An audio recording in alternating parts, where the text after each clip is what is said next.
नमस्कार दोस्तों, आप देख रहे हैं न्यूज 321। दोस्तों, राहुल गांधी जी पिछले कुछ दिनों से लगातार हाइड्रोजन बम धमाके की बात कर रहे थे, लेकिन उसके लिए मुझे लगता है कि कहीं ना कहीं वो सही टाइम का इंतजार कर रहे थे, सही वक्त का इंतजार कर रहे थे। दोस्तों, कल बिहार में पहले चरण का मतदान शुरू हो जाएगा। बिहार के पहले चरण के मतदान से ठीक एक दिन पहले राहुल गांधी जी ने प्रेस कॉन्फ्रेंस करके हाइड्रोजन बम धमाका यानी कि वोट चोरी की अगली वीडियो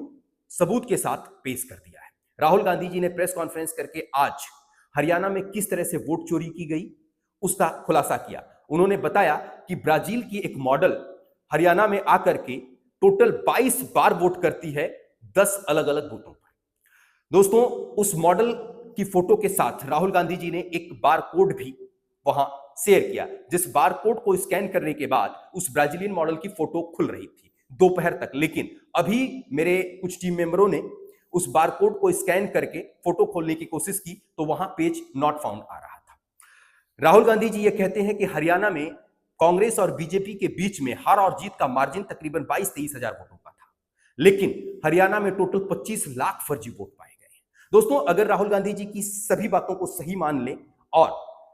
अगर राहुल गांधी जी जो बात कह रहे हैं वो टोटल सही है, तो इससे एक बात का तो स्पष्टीकरण मिल जाता है कि जो लोग अभी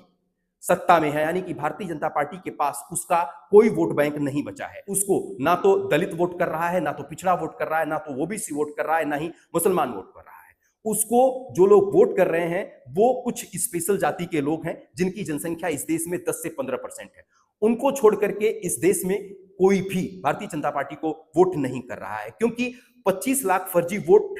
की व्यवस्था करने के बाद भी सिर्फ हार और जीत के बीच का मार्जिन अगर 22-23 हजार वोट का है तो ये कहीं ना कहीं चीजें अपने आप में ही स्पष्ट हो जाती हैं। दोस्तों, इस प्रेस कॉन्फ्रेंस में राहुल गांधी बिहार के जनता को, बिहार के युवाओं का आह्वान करते हुए उन्हें कहते हैं कि बिहार में भी